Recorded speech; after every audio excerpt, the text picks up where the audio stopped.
Hello les amis, je vous retrouve pour une nouvelle vidéo sur le football anglais et la Premier League et je vais vous présenter le match Crystal Palace contre Manchester United. C'est un match qui a lieu ce samedi 21 septembre 2024 à 18h30 pour le compte de la 5e journée du championnat d'Angleterre Premier League saison 2024-2025. Alors Crystal Palace c'est le 16e du classement qui reçoit Manchester United le 10e. Alors dans cette vidéo on va revenir sur le classement de la Premier League avec les statistiques des deux équipes. On verra aussi le classement des meilleurs marqueurs et passeurs toujours en Première Ligue, puis on enchaînera par les 10 derniers résultats, toutes compétitions confondues, et les stats de Crystal Palace et Manchester United, et on terminera par les compositions d'équipes et tactiques éventuelles, ce qui nous permettra d'avoir une idée, une tendance à cette rencontre. Alors pour ceux qui souhaitent voir ce match à la télé, sachez que vous pouvez le voir sur Canal Plus Foot. Alors au classement, on a donc déjà Crystal Palace qui joue à domicile est 16e de Première Ligue avec 2 points en 4 matchs, aucune victoire, 2 nuls, 2 défaites. 4 buts marqués, 7 buts encaissés, moins 3 de différence de but. Crystal Palace est dans le bas du classement, ils ont besoin de prendre des points. Ils reçoivent donc Manchester United qui est 10e avec 6 points en 4 matchs, 2 victoires, 2 défaites, 5 buts marqués, 5 buts encaissés, 0 de différence de but. Manchester United démarre un peu comme la dernière saison. Ils étaient la saison passée un peu à l'identique, ils faisaient très peu de matchs nuls, soit ils gagnaient, soit ils perdaient. Et il y avait beaucoup de défaites et c'est comme ça qu'ils n'ont jamais réussi à accrocher vraiment le premier groupe du classement. Et donc c'est un peu pareil, là si vraiment Manchester United veut enfin espérer quelque chose cette saison, il va falloir qu'ils enchaînent les victoires et qu'ils gagnent à Crystal Palace.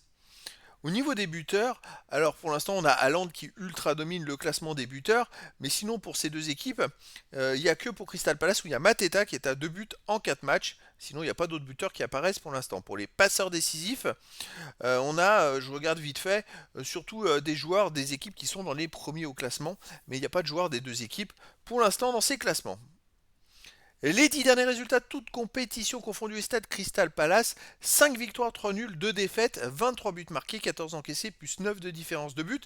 Finalement, c'est une équipe qui marche plutôt pas mal, malgré le fait qu'ils soient plutôt loin en championnat, parce que le reste des matchs, c'était les matchs amicaux, les matchs de Cup, ils ont été vainqueurs, et donc c'est vrai qu'ils marquent beaucoup de buts, parce que dans les matchs amicaux, ils en ont mis beaucoup, mais alors ils ratent tous les matchs de Première Ligue en fait.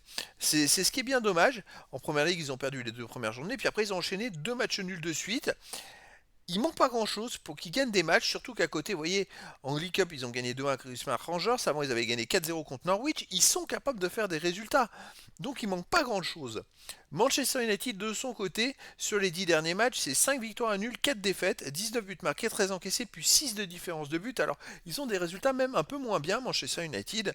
Alors c'est vrai qu'ils viennent de gagner 7-0 contre Barnsley en League Cup, mais le dernier match à l'extérieur en championnat, c'était juste avant à Southampton et ils avaient gagné 3-0. Donc ils sont capables de voyager et de voyager bien en Première Ligue. C'est vrai qu'ils pourraient presque être favoris. Et je pense qu'ils sont pour moi favoris contre Crystal Palace. Je les verrais bien gagner à Crystal Palace. Après voilà, dans le foot tout est possible. Et Crystal Palace ayant besoin de points, ils vont tout donner. Au niveau des compositions d'équipe et tactique pour Crystal Palace, on aurait du 3-4-3 et gardien Anderson, défense Klein, Gueye, Lacroix, milieu de terrain Munoz, Wharton, Hughes, Mitchell, attaquante Ketia, Mateta et Eze. Et pour Manchester United, on aurait du 4-2-3-1 avec gardien Onana, défense Dallo, Martinez, Light, Mazraoui, milieu de terrain défensif Menou ou Ugarte, milieu offensif Elie Rashford, Fernandez, Diallo et attaquant Zirkzee. Donc voilà les amis, je vais juste corriger Rashford, hop. Voilà les amis, le décor est planté entre ces deux équipes.